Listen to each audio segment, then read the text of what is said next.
কি ব্যাপার? ভাবছেন কি? কোনো কিছু ভাবছেন? ভাবনার কোনো কারণ নেই। আপনার নিকট আত্মীয় আপনাকে স্মরণ করছে না, খোঁজ খবর নিচ্ছেন না, ভেঙে পড়েছেন? কখনো ভেঙে পড়বেন না। আপনার ভাই বোনেরা খোঁজ নিচ্ছে না, আপনার বন্ধুরা খোঁজ নিচ্ছে না, আপনার কলিগরা খোঁজ নিচ্ছে না, আপনার নিকট আত্মীয়রা খোঁজ নিচ্ছে না। Don't worry, don't forget. সবসময় আল্লাহ ইজ উইথ মি। আল্লাহ আমার সাথে। আমার প্রতিটি পদক্ষেপে, প্রতিটি স্টেপে আল্লাহ আমার রয়েছে। তাহলে আপনি ভেঙে পড়ছেন কেন? ভেঙে পড়ার কোনো কিছু আছে? আপনি একদম সুরক্ষিত অবস্থায় আছেন। আপনি বর্তমান সময়কে শুধু উপভোগ করুন, ভালোবাসুন, দেখবেন আপনাকে ভালো লাগছে। আপনি হতাশাগ্রস্ত হবেন না। হতাশাগ্রস্ত আপনার জন্য নয়, আপনাকে এগিয়ে যেতে হবে। আপনার অনেক দায়িত্ব রয়েছে। আপনি আল্লাহর প্রতিনিধি। তো don't worry about others peoples. Only আপনার কথাটা ভাবুন। আপনি কতটুকু নিজের দায়িত্বগুলো পালন করছে, অন্যদিকে তাকানোর দরকার নেই। নিজের দায়িত্বটা সঠিকভাবে করাই হচ্ছে আপনার প্রধান কাজ।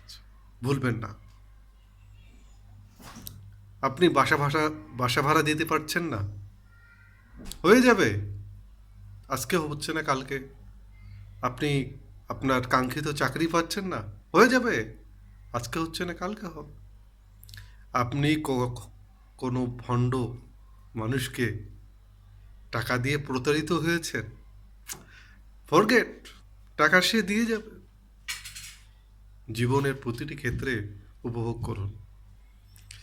এই অতীত বা ভবিষ্যৎ ভেবে বর্তমানকে নষ্ট করবেন না। দেখবেন আপনি যখন বর্তমানকে ভালোবাসছেন, আপনার চারপাশ সবসময় ভালো থাকবে। আরেকটা কথা বলি, সবসময় মুখের মধ্যে প্লাস্টিক হাসি দিয়ে রাখবেন। প্লাস্টিক হাসি মানে বোঝেন না? প্লাস্টিক হাসি মনে হচ্ছে যে আমরা যখন শপিংয়ে যাই, মার্কেটগুলোতে দেখি না, ও অনেক মানে পুতুলগুলো দেখি সবসময় এইভাবে হেসে রয়েছে।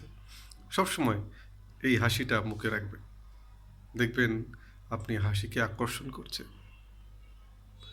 তো আমার সব কথা সবগুলো সময় মনে থাকে না, হঠাৎ হঠাৎ করে মনে পড়ে আপনাদের বলি। ও, আরেকটা বিষয় আপনাদের বলে রাখি।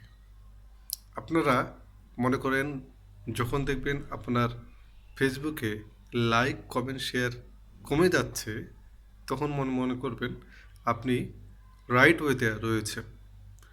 আগে আপনাকে যারা লাইক কমেন্ট শেয়ার করতো, সেরা আপনাকে লাইক কমেন্ট শেয়ার করতো না, তারা করতো আপনার পদবীকে, তারা করতো আপনার মর্যাদাকে, তারা করতো আপনার ব্যক্তিত্বকে। আর এখন যারা করছে, তারা শুধু আপনাকেই করছে। মাইন্ড ইট, রিমেম্বার ইট, আপনি রাইট ওয়েতে আছেন।